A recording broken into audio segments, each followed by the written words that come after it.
This is your News Source Evening Bulletin for today, Friday, the 2nd day of October in the year 2020. I'm Gordon Mosley. Here's what we're tracking tonight. The opposition leader Joe Harmon has described the government's decision to reduce the curfew hours and reopen the airports as reckless, since the moves are coming at a time when the number of cases in the country is climbing steadily. Mr. Harmon told a media conference this morning that the government may be going against the advice of professionals who are involved in the COVID-19 fight. The airport was announced to be reopened to receive commercial traffic in this month of October, I believe the 11th of October. These measures are announced at a time when we are seeing daily increases in the number of confirmed cases and deaths from the virus.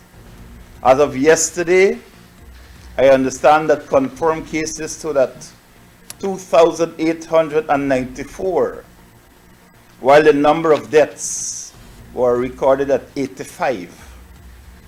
This response from government appears contrary to professional advice and places the need to satisfy business interests over the health of our people. In this environment, we urge every Guyanese to take their individual safety measures seriously. The Guyana government has defended its decision to reduce the curfew hours and reopen the airports, with the Prime Minister indicating that the government wants to give persons more time to go about their business while practicing the safety guidelines. The opposition leader said he would advise citizens to heed the advice to wear masks and avoid physical contact. Wear a mask in public and even at workplaces or venues where social distancing rules are violated. Secondly, practice safe social distancing. Thirdly, avoid too much physical contact with persons. Fourthly, wash your hands regularly and use a hand sanitizer where you cannot wash your hands regularly. The Guyana Defense Force will be deploying over 500 soldiers to join the police in the efforts to enforce the COVID-19 measures. Joint operations are to be done across the country. More news coming up in just a moment. Mobile Special and all other mobile lubricants are distributed by Sol Guyana Inc. Mobile Special and all other mobile lubricants are distributed by Sol Guyana Inc.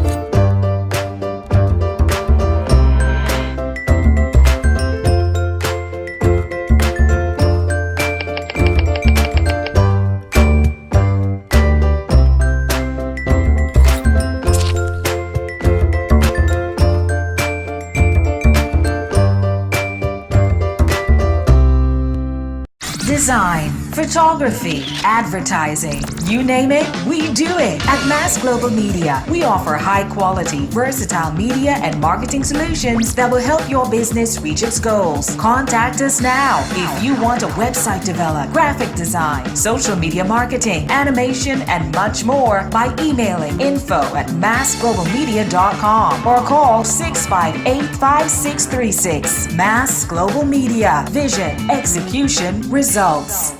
Hi, I'm Akira Johnson. And I'm Kellyanne Connolly. On Sunday, October 11th, the Ministry of Human Services and Social Security will be celebrating International Day of the Girl Child.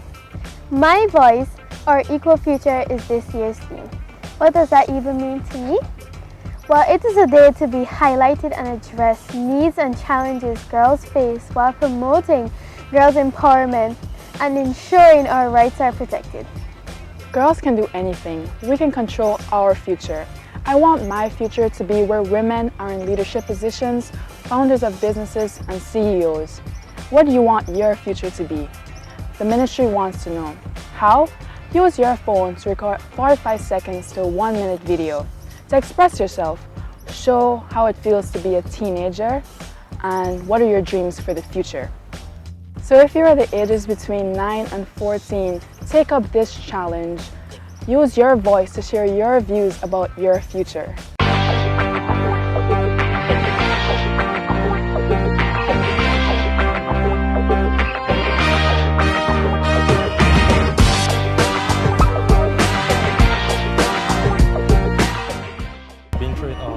as a people we have weathered every storm and risen to every challenge. Because it is the people of Guyana that gives it its strength. all the people, Regardless of race, class, or religion. We are one people, one strength. And now is our time. A time to rise. Together, we rise.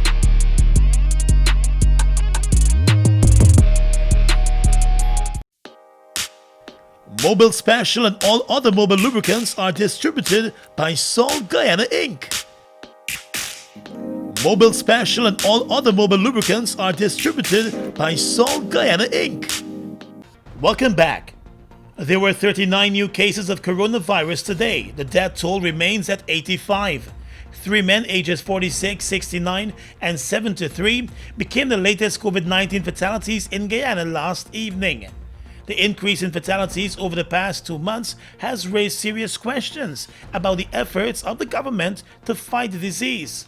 41 COVID-19 related deaths were recorded in September, making it the deadliest month for the pandemic in the country since the first case was recorded back in March. The 3 deaths yesterday, along with new cases yesterday and today, come at a time when the government is making moves to reopen the country's international airports and has reduced the curfew hours.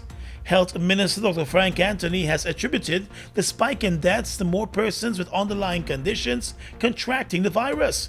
At a press conference yesterday, Prime Minister Mark Phillips said there is no doubt that COVID-19 is a killer, and therefore every citizen must safeguard and protect his and her own life by wearing a mask when out in public and following the health guidelines.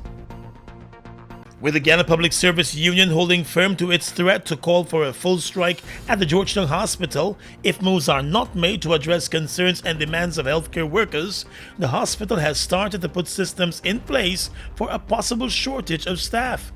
In a memo to heads of department of the hospital, the Director of Medical and Professional Services, Dr. Fawcett Jeffrey, said industrial action could cripple the hospital's ability to perform its functions. He said the heads of the various departments in the hospital should start identifying personnel who will be willing to work and facilitate medical care to patients. Staff members who are willing to provide essential services and caregiving should also be arranged, and services to the hospital's emergency unit will have to be reduced, Dr. Jeffrey wrote. The Director of Medical Services is also recommending that once the nurses and other healthcare workers go on full strike, moves are made to discharge admitted patients who will not be adversely affected. Doctors are also likely to be asked to assist in performing additional functions once the nurses go on strike, and visitation at the hospital will be eliminated completely except for those family members who will want to remove patients, the medical director explained. The Guyana Public Service Union has given the government and the hospital management 72 hours to begin a process that will see the concerns of healthcare workers being addressed. The clock on that 72-hour ultimatum started ticking yesterday. The government has not responded to the ultimatum so far. The health minister has been asking for the health workers to be patient with the government and has pointed to the recent allocation of $150 million in the budget to support frontline workers. The nurses have been calling for an increase in their risk allowance and other allowances, improved salaries, and consistent supply of protective gear as they fight COVID-19.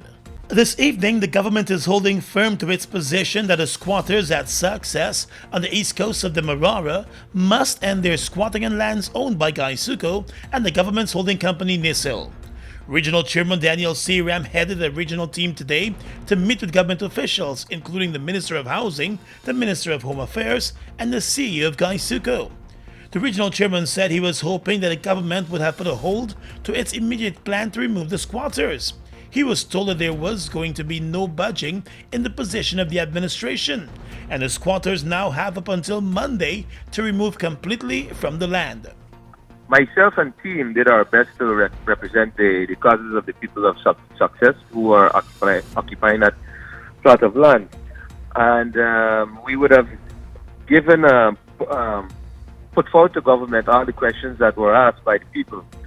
And government still maintains the position that the land belongs to NISIL and they need to vacate those lands. Government has taken the position that they will deal with any issues with regards to distribution of land via the Ministry of Housing. Our position at the RDC would be to keep representing the views of the people and taking it to the central government. However, this is the policy decision that was taken by the government. The regional chairman said while the housing ministry has given an undertaking to ensure the squatters begin the process to legal land ownership, no timeline has been set for the allocation of land to them. The meeting ended with the government side indicating that the squatters will be allowed access to the lands over the weekend through the Gaisuko compound to remove all of their belongings. Yes, I am very concerned for the citizens, hence why we took it upon ourselves, myself and team, to go to this level to get answers to them. Earlier this week, there was a fiery clash between the squatters and the police after the police was called in to assist the sugar company to get the squatters off the land. Many of the squatters claim that they have been on the land for a number of years, but Gaisuko says it wants the land back so it can move ahead with its plans to reopen the Eastern Marara estates. In the oil and gas sector, with continuing criticism against the recently signed petroleum production license for the Payara offshore development, Vice President Bharat Jagdeo is of the view that the reviewed agreement is one that is now closer to international standards. At a press conference today, the Vice President, who holds responsibility for oil and gas, said that even with the government having only 6 weeks to review the license, the country can see that there is a vast improvement. We have to work hard at getting this done. We have managed the first act of the government to get a license that looks like a normal license. Very different than the one that they had before. We have an environmental permit that looks like an normal environmental permit, not like the one that they had before, with several new features. We said there will be, having completed this, now where do we go with how do we get more out of what was signed and out of the industry? And that is why we've started work already on the local content policy. Pointing to the agreement which was signed on Wednesday, Mr. Jagdeo indicated that while some areas are improved, others have been added to ensure that the benefits are maximized to the benefit of the country. But I would like the media to look at the petroleum license for Liza that Trotman signed and do a comparison with the petroleum license for Payara that we signed. And therein you will see the massive improvements and how we have moved to protect our patrimony. Not necessarily from the fiscal perspective, because that is subject of another agreement, but definitely in terms of making sure that we can adequately manage this area through information flow to see that we're getting our fair share of the deal, that in terms of production. Secondly, to see that the development offshore is done in an orderly fashion.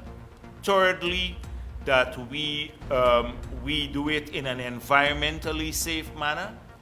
Fourthly, that liabilities are not accrued to the state. That should be those of the oil company, so cradle to grave management of the waste and insurance. So strengthening those provisions. The Vice President said the license signed on Wednesday was not the production sharing contract or agreement which exists between Guyana and ExxonMobil for the Stabroek block. That agreement was signed by the People's Progressive Party government in 1999 and later renegotiated and signed by the APNU-AFC government in 2016. Mr. Jagdeo said while his government maintains its criticism that the PSA does not benefit the interests of Guyanese, it is the government's intention to move the investment forward. He said the idea of some to use the Payara license as leverage to change the production sharing agreement could best be described as nothing more than wishful thinking. The Education Ministry today announced that following the intervention of the government on behalf of Guyanese students concerned about receiving ungraded remarks at the CXC exams, the regional examination body has started to rectify the problem. Of the 20 local schools that submitted complaints about ungraded results, regrading has been completed for 11 of the schools, with the remaining 9 schools outstanding. The ministry said the schools have now received results that have been graded. The 11 schools with the updated results are Port Clyde Secondary, Potentia Secondary, Annandale Secondary, New Amsterdam Secondary, Paramacatoy Secondary, Harmon Secondary, Carmel Secondary, Central High, the Bishop's High School, Leguan Secondary School, and Mycone Secondary School. The CSEC subjects that were initially ungraded and would have received grades upon review by CXC are English A, Principles of Business, Office Administration, Economics, and Human and Social Biology, and additionally, in relation to CAPE, grades were received for Geography Unit 1 that was previously ungraded. The ministry said CXC has committed to providing an update on the outstanding 9 schools at the earliest possible time. A number of factors contributed to candidates' results being recorded as ungraded, the Education Ministry explained, adding that it has immediately begun to revert to pre-existing systems which will be strengthened to prevent a reoccurrence. In relation to the unsatisfactory results in the CSEC examinations, a total of 24 schools indicated unsatisfactory performance in 20 subject areas. 6 schools submitted requests for review of unsatisfactory results in 7 CAPE subject areas. Regarding the unsatisfactory results of both CAPE and CSEC, the Caribbean Examinations Council has undertaken to provide an update at the earliest possible time. The Education Ministry said it will provide a further update on the issue when the information becomes available. In the world of politics, a number of recently installed Region 4 councillors from the APNU have indicated that they were unaware of any agreement between their party and the AFC over the vice chair position on the Regional Democratic Council. The APNU has both the vice chair and chairman positions, leaving some members of the Alliance for Change fuming over the party not being given the number 2 position on the Region 4 RDC. The APNU has launched a probe into what went wrong, while the AFC has summoned an emergency meeting of its executive this Sunday to decide on a way forward. At a press conference today, opposition leader and APNU General Secretary Joe Harmon admitted that there might have been a breakdown in communication between the leadership of the APNU and the members on the ground who had to cast a vote for vice chair.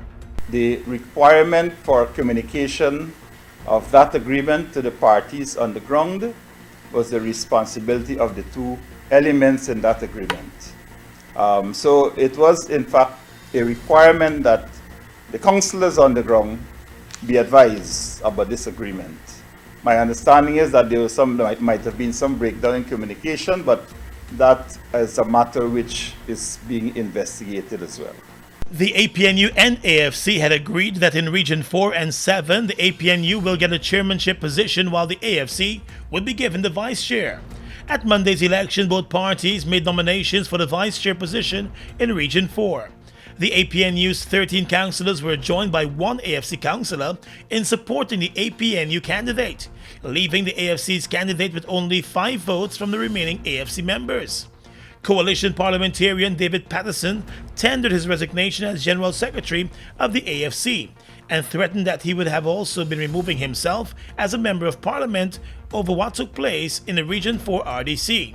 He remains a Member of Parliament, and it is unclear whether his resignation as his party's General Secretary was ever accepted. Mr. Harmon today said coalition politics are not without their problems, but he added that the AFC and Mr. Patterson remain very valuable members of the coalition.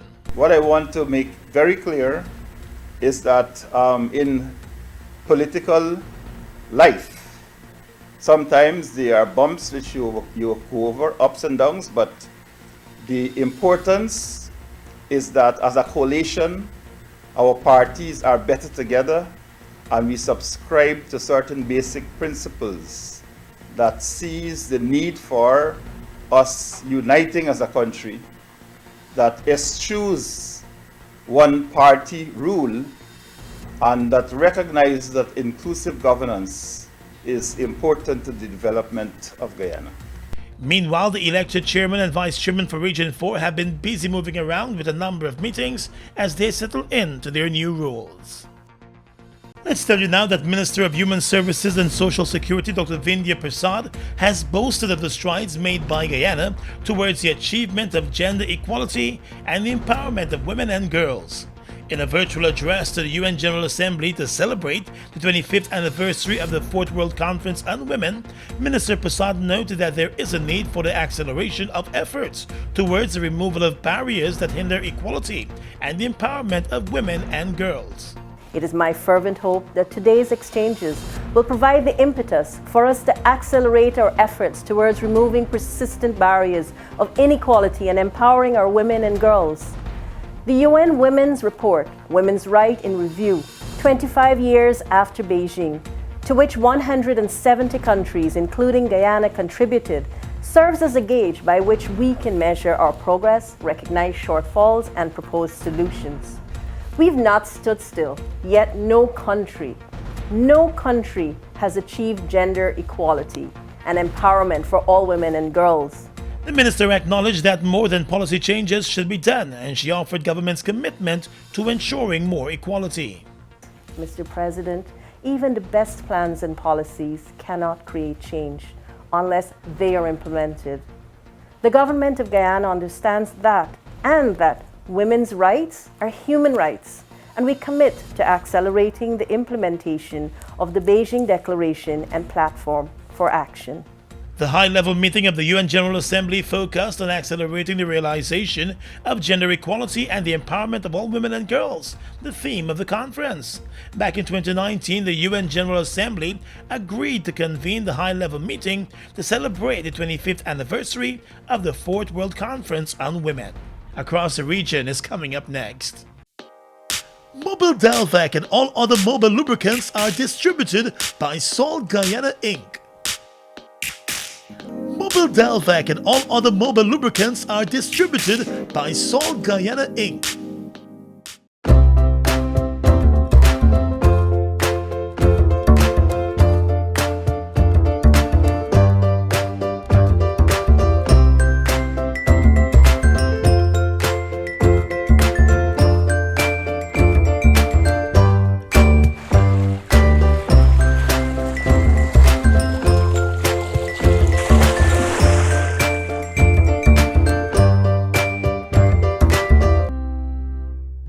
We all know a strong educational foundation is a key to successful learning.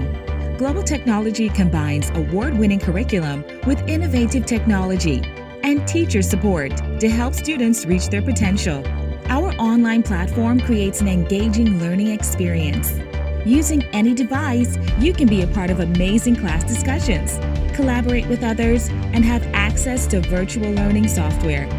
With our multiple payment methods, you will never have to leave home. Find out how Global Technology can allow you to learn anything, anywhere, at any time.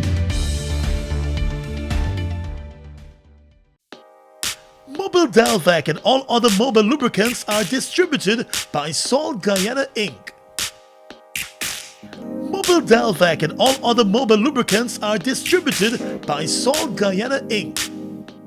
Across the region right now, the police commissioner in Trinidad and Tobago, Gary Griffith, has sent a written apology to the Prime Minister, Dr. Keith Rowley, over remarks he made last month regarding the police service's jurisdiction on private property in the fight against COVID-19. Rowley had, during a Ministry of Health COVID-19 conference, said that it cannot be a case of different strokes for different folks, and that he expects serious and sustained law enforcement with respect to the COVID-19 regulations. The two men were at loggerheads over whether the police could have intervened in private property in an upscale section of West Trinidad, where the occupants were said to be in breach of the COVID-19 regulations. The commissioner said that despite seeking to ensure that the constitutional rights of citizens were upheld, he understands that his comments were inappropriate towards the Prime Minister. The apology follows a meeting that he held with the Prime Minister and the National Security Minister, Stuart Young. In St. Lucia, the opposition party, St. Lucia Labour Party, has announced a national protest march for this Sunday. It has called on all patriotic St. Lucians to join the activity to register their disgust and dissatisfaction with the United Workers' Party government. The party said that all COVID-19 protocols will be in effect, and they have requested that persons wear masks as they join the national protest in St. Lucia. And finally tonight, international news. U.S. President Donald Trump has mild symptoms of COVID-19 after he and his wife Melania tested positive for the coronavirus, the White House says. Mr. Trump's chief of staff said the president was on the job and in good spirits, adding that he expected him to make a quick recovery. The news comes just over a month before presidential elections, where he will face Democratic challenger Joe Biden. The pair stood on stage together just days ago for a presidential debate. Mr. Biden and his wife, along with his vice presidential candidate and her husband, have all tested negative for COVID-19. The Trumps said they intended to self-isolate after one of Mr. Trump's closest aides, Hope Hicks, tested positive for coronavirus. Soon afterwards, the Trumps also tested positive for the disease. There has been criticism of Mr. Trump's decision to go to a fundraiser attended by dozens of people in New York on Thursday, apparently when officials already knew about the symptoms being experienced by his aide. And that's your News Source Evening Bulletin for tonight and this week. I'm Gordon Mosley. Be safe.